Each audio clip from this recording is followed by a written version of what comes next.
Hello friends, मैं हूं सन्मय प्रकाश और आप देख रहे हैं यूट्यूब चैनल सरकारी जॉब न्यूज़। ये 2 और 3 जनवरी 2020 के इंपॉर्टेंट करंट अफेयर्स क्वेश्चंस हैं। पीडीएफ अवेलेबल है विद नोट्स एमसीक्यू इस वीडियो के डिस्क्रिप्शन में, या आप इसे वीडियो खत्म होने से ठीक पहले मेरे बगल में जो डाउनलोड का लिंक आता है वहाँ से ले सकते हैं। बहुत तरह के बहुत इंपॉर्टेंट क्वेश्चन हैं, इंपॉर्टेंट टॉपिक है जिस पर बात करेंगे। जैसे किस स्वदेशी कोरोना वैक्सीन को सशर्त मंजूरी मिली है। इसके अलावा यूएन सिक्योरिटी काउंसिल में अस्थायी सदस्य के तौर पर भारत ने कौन सावा कार्यकाल शुरू किया है, कौन सा कार्यकाल है। अगला है लाइट हाउस प्रोजेक्ट प्रधानमंत्री नरेंद्र मोदी ने लॉन्च किया है, तो क्या है। 6 राज्यों में शुरू किया गया। Steel authority of India limited की पहली महिला चेयरपर्सन कौन है। आरबीआई ने चेक से होने वाली धोखाधड़ी रोकने के लिए कौन सा सिस्टम 1 जनवरी से लागू कर दिया है। तो कई तरह के टॉपिक हैं, सब पे बात करते हैं। सबसे पहले सबसे important question, central drug authority panel ने किस स्वदेशी कोरोना वैक्सीन को इमरजेंसी इस्तेमाल के लिए सशर्त मंजूरी की सिफारिश की है। आंसर होगा कोवैक्सीन। ओके, स्वदेशी अगर बात होगी तो कोवैक्सीन होगा। देखिए, इस वैक्सीन को Bharat biotech international limited Hyderabad में स्थित है, उसने बनाया है। देखिए, दरअसल कोविड-19 की वैक्सीन के अप्रूवल के लिए central drug standard control organisation यानी CDSCO, तो उसने एक सब्जेक्ट एक्सपर्ट कमेटी बनाई थी और इस कमेटी ने 2 जनवरी 2021 तक यानी 2 जनवरी तक, कल तक 2 वैक्सीन की मंजूरी की सिफारिश की है। पहली वैक्सीन थी कोविशील्ड या फिर कहें उसको AZD1222, जिसके लिए सीरम इंस्टीट्यूट ऑफ इंडिया यानी पुणे में जो स्थित है उसने परमिशन मांगी थी। और इस वैक्सीन को ऑक्सफोर्ड यूनिवर्सिटी ने ब्रिटिश फार्मा कंपनी है एस्ट्राजेनेका, तो उसके साथ मिलकर बनाया था। ओके, तो कोविशील्ड को जो कि विदेशी, एक तरह से मान लीजिए वो विदेशी वैक्सीन है, तो उसको central drug standard control organisation expert committee ने कहा था कि मंजूरी दे दी जाए, सिफारिश की थी। और उम्मीद जताई जा रही है कि कोविशील्ड जो है वो जनवरी के दूसरे सप्ताह में, इसी महीने, ये भारत में उपलब्ध हो जाएगी लोगों के लिए। ओके, और इसके अगले दिन यानी 2 जनवरी को एक्सपर्ट कमेटी ने स्वदेशी वैक्सीन कोवैक्सीन को भी मंजूरी देने की सिफारिश कर दी है। ओके, तो इम्पॉर्टेंट बात ये है। और ये कोवैक्सीन है, इसे किसने बनाया है, तो हैदराबाद की कंपनी है भारत बायोटेक, तो उसने Indian council of medical research यानी ICMR और नेशनल इंस्टीट्यूट ऑफ वायरोलॉजी यानी NIV, उसके साथ मिलकर बनाया है इस वैक्सीन को। तो ये बात भी आप ध्यान रखना, ठीक है। और अप्रूवल मांगने वाली तीसरी भी कंपनी है अमेरिकी कंपनी फाइजर, उसने भी अपनी वैक्सीन के बारे में कहा है और उस वैक्सीन को WHO ने पूरी दुनिया के लिए इमरजेंसी यूज़ के लिए अप्रूवल भी दिया हुआ है। फाइजर की वैक्सीन है, तो उस पर भी बातचीत होगी, हो सकता है उसका भी अनुमति मिल जाए। ओके, तो एक इम्पॉर्टेंट बात थी। और इसके बारे में बता दूं, ड्राई रन भी हुआ है कोरोना वैक्सीन का। ड्राई रन क्या होता है, ये भी इम्पॉर्टेंट बात हो सकता है, इससे रिलेटेड कुछ सवाल आपके एग्जामिनेशन में आ जाए। ओके, ठीक है। टीकाकरण जो है उसकी स्थिति क्या हो सकती है, अगर टीका लगाना है तो कैसे लगाया जाए। ओके, वहाँ जो भीड़ होगी, लोग आएंगे टीका लगवाने के लिए, तो उसको कैसे मैनेज किया जाएगा। ओके, क्या क्या उससे दिक्कतें हो सकती हैं, इन सब का एक तरह से ड्राई रन होता है। तो पहले तो 4 राज्यों में, पंजाब, असम, आंध्र प्रदेश और गुजरात में ड्राई रन हुआ था। उसके बाद 2 दिसंबर को दिल्ली में ड्राई रन हुआ। ओके, फोटोग्राफ आप देख रहे हैं 2 दिसंबर वाला, जिसमें स्वास्थ्य मंत्री डॉक्टर हर्षवर्धन जो है वो देख रहे हैं पूरे मामले को। तो इस दौरान यही होता है कि वैक्सीन के कोल्ड चेन से लेकर लोगों तक लगने तक की सारी प्रक्रिया परखी जाती है। कितना टाइम लग रहा है, कोई खामी तो नहीं है, वैक्सीन को जो टेम्परेचर मिलना चाहिए वो मिल रहा है कि नहीं मिल रहा है, तो इन सब चीज़ों को देखा जाता है और डेटा भरा जा रहा है कि नहीं, बहुत सारी चीज़ों का पालन किया जाता है। ओके, एक और इम्पॉर्टेंट बात बता दूं आपको कि फर्स्ट फेज में 3 करोड़ लोगों को वैक्सीन लगाई जाएगी। उसके बाद फिर सेकेंड फेज, थर्ड फेज इस तरह से होगा। तो फर्स्ट फेज में स्वास्थ्यकर्मी और जो फ्रंट लाइन वर्कर्स हैं, जैसे नर्स हो गया, स्टाफ हो गया, एम्बुलेंस का ड्राइवर हो गया, तो इन सबको लगाया जाएगा। ओके, स्वास्थ्य मंत्री डॉक्टर हर्षवर्धन ने ये बात कही है। तो मुझे लगता है ये कोरोना वैक्सीन को लेकर जो इम्पॉर्टेंट इन्फॉर्मेशन है और जितनी आपको जानकारी होनी चाहिए वो सब आपको पता चल गई है। अब आगे बढ़ते हैं, वो भी बहुत ही इंपॉर्टेंट क्वेश्चन है। ओके, आप क्वेश्चन देख भी रहे हैं। उससे पहले एक इन्फॉर्मेशन कि 2020 का जनवरी से लेकर दिसंबर तक का जो बुक है अमेजन पे अवेलेबल है और वो बेस्ट सेलर बुक बनी हुई है। ओके, हजारों लोग ले रहे हैं डेली, तो और वो बेस्ट सेलर बुक हो गई है। आप इस वीडियो के डिस्क्रिप्शन में लिंक मैंने दिया हुआ है, आप वहाँ जाइए, देखिए ज़रूर, वहाँ पर आपको बेस्ट सेलर का टैग भी दिखेगा, अमेजन ने खुद ही दिया हुआ है। ओके, तो ये बुक है 432 पेज की, काफ़ी मोटी बुक है और डिटेल में हर टॉपिक को समझाया गया है। MCQ है 1500 से ज़्यादा। ओके, तो देखना आप जरूर इस वीडियो के डिस्क्रिप्शन में। वैसे इसका PDF भी अवेलेबल है, वो सस्ते में है, इस वीडियो के डिस्क्रिप्शन में उसका लिंक अवेलेबल है। अगला क्वेश्चन, संयुक्त राष्ट्र सुरक्षा परिषद यानी यूनाइटेड नेशंस सिक्योरिटी काउंसिल में अस्थायी सदस्य के तौर पर भारत का कार्यकाल कौन सीवीं बार 1 जनवरी को शुरू हुआ है? 1 जनवरी 2021 से। आंसर होगा 8वीं बार। ओके, देखिए इस बार भारत का कार्यकाल जो है अस्थायी सदस्य के तौर पर 2021 से 2022 तक होगा। ओके, 1 जनवरी 2021 से 31 दिसंबर 2022 तक, 2 साल का। और आपको पता ही होगा, मैंने बताया हुआ है कि जून 2020 में ये चुनाव हुए थे और उसमें भारत निर्विरोध तौर पर अस्थायी सदस्य चुना गया था और 21-22 कार्यकाल के लिए। ओके, किस क्षेत्र से? तो एशिया प्रशांत क्षेत्र से अस्थायी सीट के लिए उम्मीदवार था और चुना गया था। और आपको बता दूं कि 10 साल बाद भारत को नॉन परमानेंट मेंबर बनाया गया है, अस्थायी सदस्य 10 साल बाद। तो जब बात हो रही है नॉन परमानेंट सीट की, तो उसके बारे में भी चर्चा कर लेते हैं कि भारत कब कब अस्थायी सदस्य रहा है। तो आप मेरे बगल में देख रहे हैं 1950 से 1951 के बीच में, 1967 से 68, 1972 से 73, 1977 से 78, 1984 से 85, 1991 से 92 और 2011 से 2012 तक रह चुका है और अब 2021 से शुरू हुआ है कार्यकाल 2 साल का। जो संयुक्त राष्ट्र है उसकी स्थापना कब हुई थी? 1945 को। ओके, और टोटल मेंबर कितने हैं इस वक्त? तो 193। और मेन ऑर्गन्स क्या क्या होते हैं यूनाइटेड नेशंस के? तो सबसे मेन ऑर्गन जो है वो है जनरल असेंबली, इसके बाद है सिक्योरिटी काउंसिल, वो बहुत इंपॉर्टेंट होता है। इसी का अस्थायी सदस्य भारत चुना गया है और भारत ये चाहता है कि उसको अस्थायी सदस्य बनाया जाए। इसके अलावा है organ economic and social council. Okay, फिर है ट्रस्टशिप council, international court of justice और सेक्रेटेरिएट। ओके, इसके अलावा भी और भी स्पेशलाइज्ड एजेंसियां होती हैं जैसे WHO, ILO वगैरह वगैरह। और आपको बता दूं कि यूनाइटेड नेशंस जो है वो चार्टर के आधार पर चलता है और इसके आर्टिकल 23 में सिक्योरिटी काउंसिल के मेंबर्स का जिक्र है। ओके, तो टोटल सिक्योरिटी काउंसिल के अंदर मेंबर होते हैं 15। इसमें 5 जो होते हैं वो परमानेंट मेंबर होते हैं जिनके पास वीटो पावर होता है, जैसे China, France, Russia, United kingdom और USA हैं ये सब। और 10 नॉन परमानेंट मेंबर होते हैं, यानी 10 अस्थायी सदस्य होते हैं।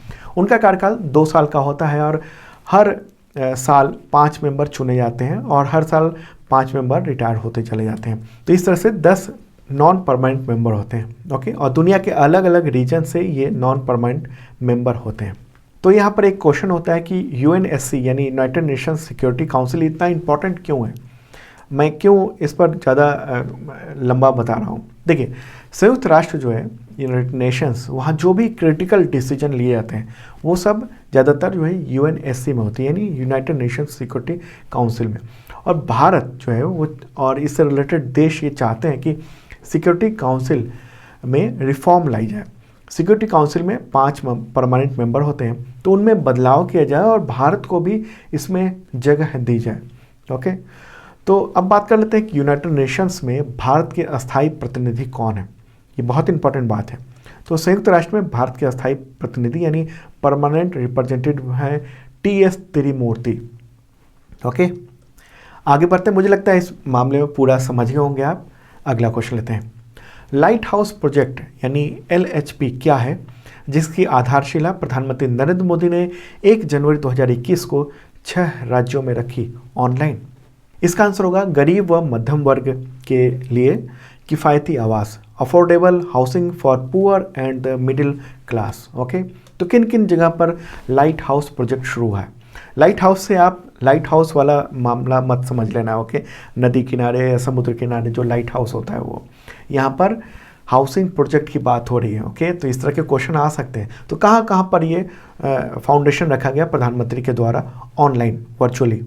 तो अगरतला यानी त्रिपुरा में, रांची झारखंड में, लखनऊ उत्तर प्रदेश, इंदौर यानी मध्य प्रदेश में, राजकोट यानी गुजरात में और चेन्नई यानी तमिलनाडु में। तो इन शहरों में 1000 आवास का निर्माण होना है, एक 1000 हर शहर में, और 1 साल में पूरा करने का इसको लक्ष्य रखा गया है। ओके, अलग अलग जगह अलग अलग एजेंसियां काम कर रही हैं, कहीं कनाडा की, कहीं न्यूजीलैंड की, कहीं जर्मनी की कंपनी है। तो क्या है ये योजना? देखिए, इस परियोजना का जो निर्माण है वो global housing technology challenge India के तहत किया जा रहा है। किस चैलेंज के तहत, ये भी क्वेश्चन हो सकता है। तो global housing technology challenge India के तहत, ओके, शहरी विकास मंत्रालय जो है उसके अंतर्गत ये योजना है, और इसके तहत स्थानीय जलवायु और इकोलॉजी है उसको ध्यान में रखते हुए टिकाऊ आवास दिए जाएंगे। ओके, पहाड़ी क्षेत्र है वहाँ अलग तरह के घर चाहिए, मैदानी क्षेत्र है वहाँ अलग तरह के घर चाहिए, समुद्र के किनारे अलग तरह के घर चाहिए। तो इसलिए अलग अलग ज़रूरतों के अनुसार ये प्रोजेक्ट बनाया गया है। ओके, भूकंप रोधी भी रहेगा। और जो प्रोजेक्ट है पूरा कारपेट एरिया जो होगा वो 34.5 वर्ग मीटर का होगा, और 14 मंजिला टावर बनाए जाएंगे, मतलब घर बनाए जाएंगे, और 1040 फ्लैट्स उसमें होंगे, और हर फ्लैट जो है 415 वर्ग फुट का होगा। और घर की कीमत कितनी होगी? 12.59 लाख रुपए। ओके, जिसमें से केंद्र और जो राज्य की सरकार है उसकी तरफ से 7.83 लाख रुपए अनुदान के तौर पर दिए जाएंगे, और बाकी 4.76 लाख रुपए जो होंगे वो जो लाभार्थी हैं उनको देना होगा। और फ्लैट का जो आवंटन है वो प्रधानमंत्री आवास योजना, जो शहरी योजना, उसके तहत होगा। तो यह सवाल उठता है कि शहरी विकास मंत्री कौन है? जिस मंत्रालय के अंतर्गत हो रहा है उसके मंत्री कौन है? हरदीप सिंह पुरी। अगला question, steel authority of India limited यानी सेल की पहली महिला चेयरपर्सन कौन बनी है? इंपॉर्टेंट क्वेश्चन है।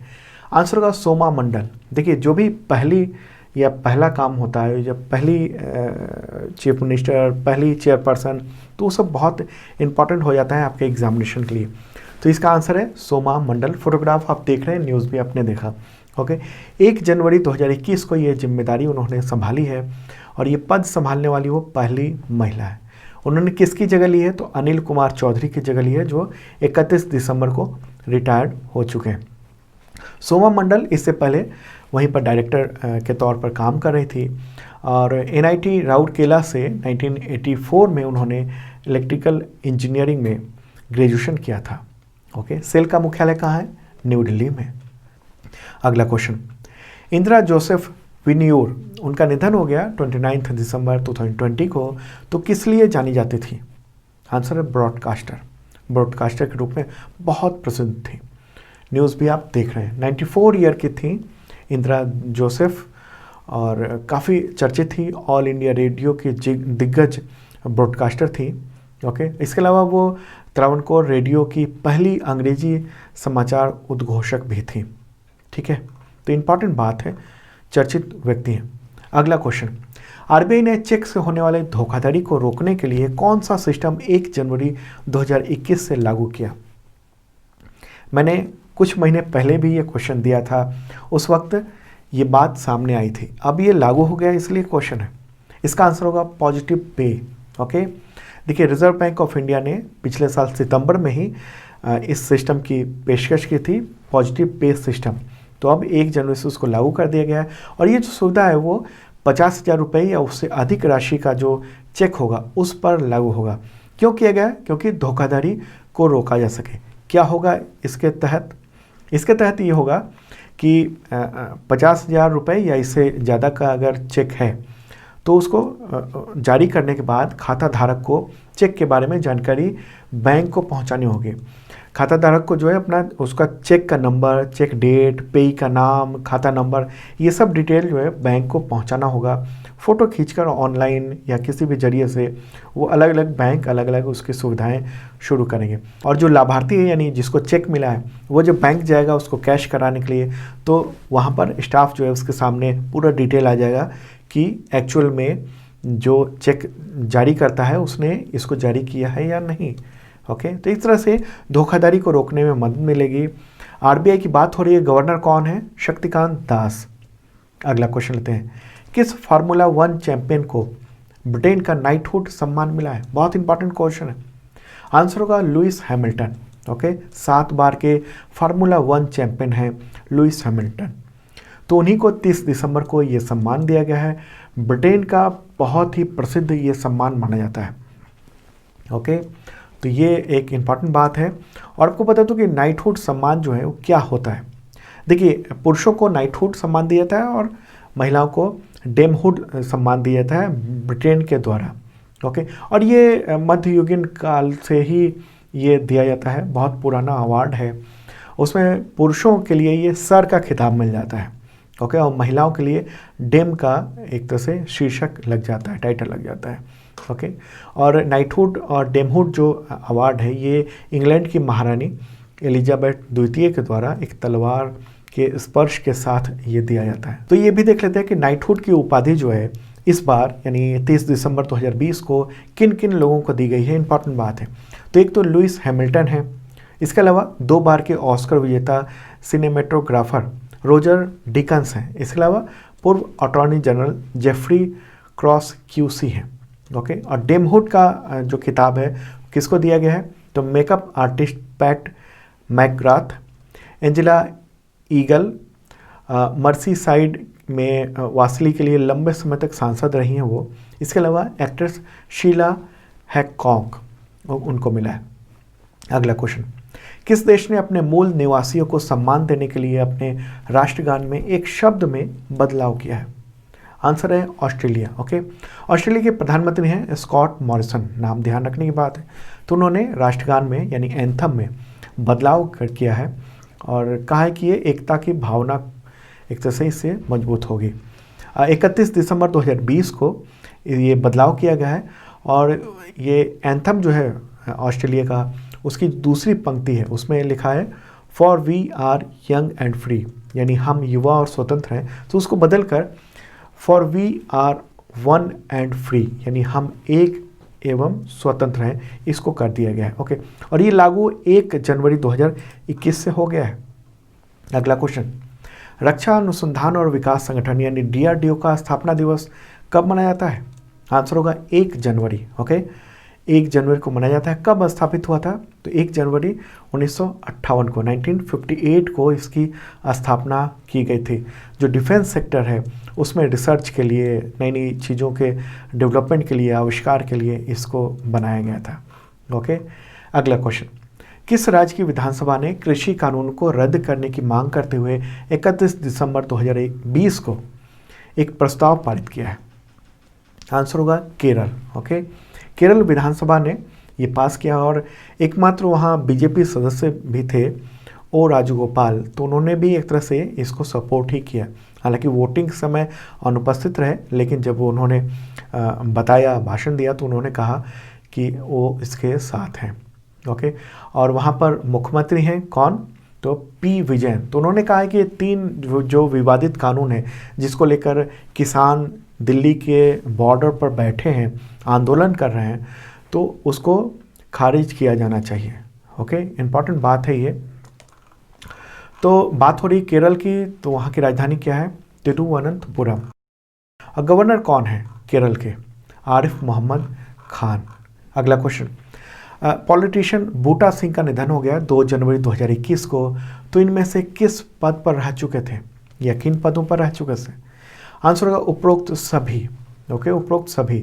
केंद्रीय गृह मंत्री रह चुके थे, उसके बाद कृषि मंत्री भी रह चुके थे, रेल मंत्री, खेल मंत्री भी रह चुके थे, गवर्नर रह चुके थे, अनुसूचित जाति आयोग के अध्यक्ष भी रह चुके थे। 86 ईयर के थे, ब्रेन हेमरेज की वजह से उनका निधन हो गया। ओके, और पंजाब के जालंधर ज़िले के मुस्तफ़ापुर गांव के मूलतः वो रहने वाले थे, वहीं पर जन्म हुआ था। 8 बार लोकसभा में वो चुने गए थे। ओके, अगला क्वेश्चन लेते हैं। संगीत निर्देशक हैं शांतनु महापात्रा, तो उनका निधन हो गया 29 दिसंबर 2020 को। तो किस राज्य से थे? आंसर होगा ओडिशा। ओके, ओडिशा से थे और उड़िया संगीत निर्देशन में उनका काफ़ी नाम था। ओके, तो वो न्यूज़ भी आप देख रहे हैं। ठीक है। और उन्होंने कुछ हिंदी फिल्मों में भी काम किया था, लेकिन उड़िया फिल्मों के लिए, उड़िया संगीत के लिए उनका योगदान काफ़ी इम्पोर्टेंट माना जाता है। तो दोस्तों ये था इम्पॉर्टेंट करंट अफेयर्स। कैसा लगा ज़रूर बताना कमेंट बॉक्स में। और फिर से बता दूं कि 2020 का जनवरी से दिसंबर तक का करंट अफेयर्स अवेलेबल है बुक। और आपको बता दूं कि एक एक टॉपिक को हम लोगों ने पूरा कवर किया है। मेरे बगल में मैं उसका स्क्रीनशॉट भी दे देता हूँ, जो इंडेक्स है वो। और इंडेक्स इस तरह से बनाया गया है कि आप सीधा उस टॉपिक के पेज पर जा सकते हैं। ओके, तो देखना जरूर। इस वीडियो के डिस्क्रिप्शन में अवेलेबल है लिंक अमेजन का, और बेस्ट सेलर भी बन गई है किताब। अमेजन पे हज़ारों लोग डेली ले रहे हैं। ओके, तो आप देख सकते हैं। इसका PDF अवेलेबल है इस वीडियो के डिस्क्रिप्शन में। और हाँ, अभी जो मैंने करंट अफेयर्स बताया उसका PDF फ्री में अवेलेबल हो गया मेरे बगल में। जो डाउनलोड का लिंक है उस पर क्लिक कीजिए और डाउनलोड कर लीजिए। आप इसे इस वीडियो के डिस्क्रिप्शन से भी डाउनलोड कर सकते हैं। वहाँ और भी PDF अवेलेबल है। और हाँ, जिन लोगों ने सब्सक्राइब नहीं किया ज़रूर करें, साथ में बेल आइकन दबाना मत भूलना।